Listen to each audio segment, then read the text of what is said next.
Viewers, তো আজকে যে টপিকটা নিয়ে আলোচনা করব সেটা হচ্ছে তোমাদের recruitment of the assignment of centre আর A C DRDO Lucknow road Timarpur Delhi. ঠিক আছে, টাম টাম টাইমারাপুর টিমপুর। ঠিক আছে, টিমপুর লোকেশানে তোমাদের একটা জবের ভ্যাকেন্সি বেরিয়েছে। ঠিক আছে, জবের ভ্যাকেন্সি বেরিয়েছে। কি বলেছে দেখো, তোমাদের online application is the mandatory, closing date 21 day of the date of the publication of the employment news. ঠিক আছে, এমপ্লয়মেন্ট নিউজ আছে এখানে। মোট যে টোটাল ভ্যাকেন্সি হচ্ছে তোমাদের 148, 148 ভ্যাকেন্সি। এই ভ্যাকেন্সিটার আপডেট দিয়েছে। ঠিক আছে, এখানে দেখো তোমাদের এখানে মেনশান করে দিয়েছে। দেখো এখানে তোমাদের, ঠিক আছে, এখানে তোমাদের 148টা যেটা আছে শূন্যপদ, সেটা কিন্তু তোমাদের এখানে বলে দিচ্ছে 148টা। ঠিক আছে, দেখো এখানে তারপরে তোমাদের কিন্তু ডেট যে তোমাদের ক্লোজ হবে, লাস্ট ডেট, সেটা 21 দিন পর কিন্তু তোমাদের লাস্ট ডেট। ঠিক আছে, 21 দিন পর কিন্তু তুমি আর এই ফর্ম ফিল আপটা করতে পারবে না। ভালো একটা সুবিধে, 127টা তোমাদের কি কি পোস্ট আছে সেটা আমি বলে নিচ্ছি। কি কি তোমাদের কোয়ালিফিকেশান লাগবে, ঠিক আছে, সেটাও তোমাদের আমি বলে নেবো। ঠিক আছে, ভিডিওটা সম্পূর্ণ দেখতে থাকো। এবার হচ্ছে সাইন্টিফিক ডিআরডিও 127টা ভ্যাকেন্সি আছে। Scientist engineer, scientist B. ঠিক আছে, ডিআরডিও একটা হচ্ছে সায়েন্টিস্ট ইঞ্জিনিয়ার লাগছে, আর একটা হচ্ছে সায়েন্টিস্ট। ডিআরডিওতে সায়েন্টিস্ট লাগছে। তো সেই ক্ষেত্রে তোমাদের এর ক্ষেত্রে সায়েন্টিস্ট ইঞ্জিনিয়ারিং ক্ষেত্রে 9টা। ঠিক আছে, এখানে তোমাদের বেসিক যেগুলো বলে দিয়েছে সেগুলো আমরা পড়ে নেব। ঠিক আছে, এখানে তোমাদের যে বেসিক্যালি যে পয়েন্টটা আছে সেটা হচ্ছে পয়েন্ট অফ ভিউ। দেখো এখানে তোমাদের 56,100 টাকা তোমাদের কিন্তু এখানে ম্যাট্রিক্স পে যেটাকে বলে, এবং অ্যাপ্রোক্স পে হচ্ছে 1 লাখ। ঠিক আছে, 56,000 থেকে এবং 1 লাখ টাকা তোমাদের এখানে বেতন পাবে। ঠিক আছে, তোমরা যদি ক্লিয়ার করতে পারো, ঠিক আছে, তোমাদের জব লোকেশান বিভিন্ন ধরনের এখানে পিডিএফে বলে দিয়েছে। দেখো এখানে তোমাদের কি কি কোয়ালিফিকেশান লাগছে সেটা তোমাদের আমি বলে নিচ্ছি, এবং যারা ইঞ্জিনিয়ারিং করেছো তারা এখানে অ্যাপ্লাই করবে। ঠিক আছে, যারা ইঞ্জিনিয়ারিং করেছো, এমটেক, ঠিক আছে, বিটেক, তারা এখানে অ্যাপ্লাই করতে পারবে। ঠিক আছে, দেখো এখানে তোমাদের কি বলেছে যে ইলেকট্রনিক্স কমিউনিকেশান ইঞ্জিনিয়ারিং ডিআরডিও। ঠিক আছে, এখানে 16টা এখানে পোস্টগুলো দেখে নেবে, নাম্বার অফ ভ্যাকেন্সিগুলো একটু দেখে নেবে। ঠিক আছে, এসেন্সিয়াল কোয়ালিফিকেশান যেটা লাগবে সেটা হচ্ছে ফার্স্ট ক্লাস ব্যাচেলার ডিগ্রি, মানে তোমার বিটেক লাগছে। ঠিক আছে, বিটেক। ঠিক আছে, বিটেক যারা আছে তারা ক্যান্ডিডেট এখানে অ্যাপ্লাই করবে, এবং গেট কোয়ালিফিকেশান তোমাদের গেট যে স্কোর যেটা আছে সেটা কিন্তু তোমাদের থাকতে হবে। ঠিক আছে, ঠিক আছে, গেটের যে প্রসিডিওর সেটা কিন্তু তোমাদের থাকতে হবে। ঠিক আছে, এইখানে দেখো ডিপার্টমেন্ট অনেকগুলো আছে ইলেকট্রনিক্সের। ঠিক আছে, এইগুলো তোমাদের মধ্যে যেগুলো ট্রেড আছে সেগুলো দেখে নিতে পারো। ঠিক আছে, এখানে electronics engineering, electronic computer engineering, electrical computer controller engineering. ঠিক আছে, এখানে তোমাদের ইন্ডাস্ট্রিয়াল, এখানে সমস্ত কিছু ভ্যারিয়াস টু সমস্ত কিছু বলে দিয়েছে। ঠিক আছে, এখানে তোমরা দেখে নিতে পারো। ঠিক আছে, বুঝতে পারলে? এবার হচ্ছে নেক্সট হচ্ছে মেকানিক্যাল ইঞ্জিনিয়ারিং। ঠিক আছে, তোমাদের এখানে বিটেক লাগছে। ঠিক আছে, মেকানিক্যাল ইঞ্জিনিয়ারিংয়ে যদি বিটেক করে থাকো সেই ক্ষেত্রে তোমরা এখানে অ্যাপ্লাই করতে পারবে ডিআরডিওতে।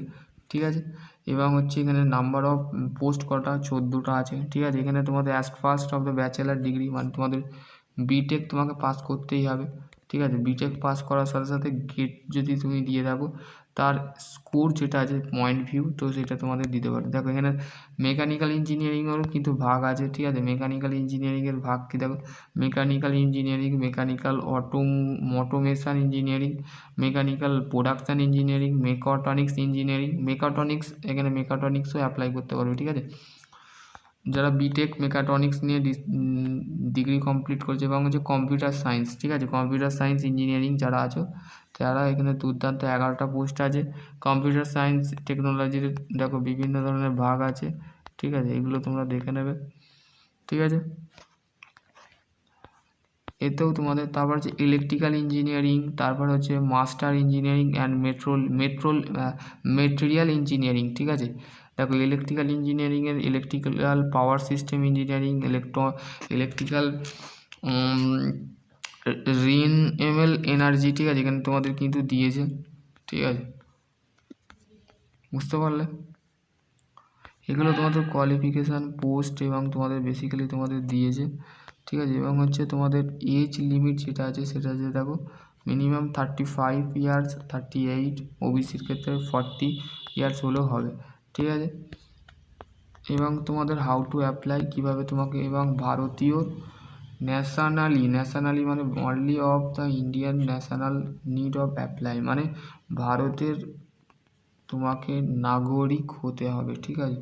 এবং হাউ টু অ্যাপ্লাই, কীভাবে তুমি অ্যাপ্লাই করবে, এখানে তুমি অ্যাপ্লাই করতে গেলে তোমাকে কী কী প্রসিডিওর আগাতে হবে, তো সম্পূর্ণ দেখো এখানে তোমাদের কী বলেছে, candidate require of the registration RAC website, ঠিক আছে। এই RAC ওয়েবসাইটে যে তোমাকে কিন্তু www.rac.government.in, এইখানে তোমাদের আর কী বলতে হবে, অন দ্য সাকসেসফুলি রেজিস্ট্রেশন, তোমাকে কিন্তু রেজিস্ট্রেশনটাকে কিন্তু সাকসেসফুল করতে হবে এবং ক্যান্ডিডেট লগ ইন করতে হবে। বিফোর লগ ইন করার আগে ডেটটা যাতে ক্লোজ না হয়ে যায়, আর তার আগে কিন্তু তুমি অ্যাপ্লাই করে রাখবে। ডেটের পরে তুমি যদি করো, মানে তোমাদের ডেট দিয়েছে 21 দিন, ঠিক আছে, 21 দিনের ভেতরে তোমাকে এখানে অ্যাপ্লাই করতে হবে, ঠিক আছে। লাস্ট ডেট তোমাকে দিয়ে দিয়েছে এখানে তোমাদের, ঠিক আছে।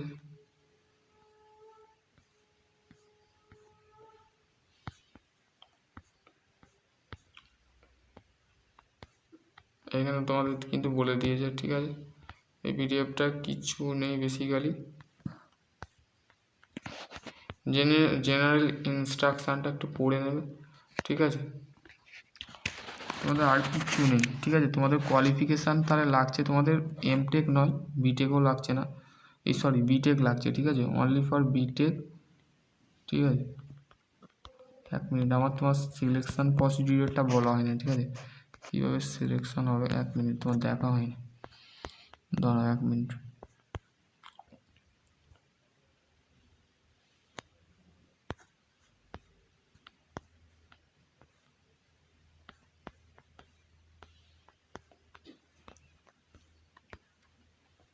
দেখো তোমার কিভাবে ডকুমেন্ট আপলোড করবে এখানে তোমাদের দিয়েছে, সেটা হচ্ছে candidate require of submitted the require of the affiliate the there and the maintain of the application from the document begin upload, recent colour size photo লাগবে এবং স্ক্যান ক্যান্ডিডেট অফ সিগনেচার, তোমাকে কিন্তু স্যাম্পল দিতে হবে, grade score দিতে হবে, ঠিক আছে। এখানে তোমাদের কিন্তু বেসিক্যালি তোমাকে এখানে বলে দিয়েছে, ঠিক আছে। তো আশা করছি তোমাদের যদি আরও কোনো কোয়ারি থাকে অবশ্যই কমেন্ট সেকশানে কমেন্ট করো। সকলে ভালো থাকো, সুস্থ থাকো, থ্যাংক ইউ।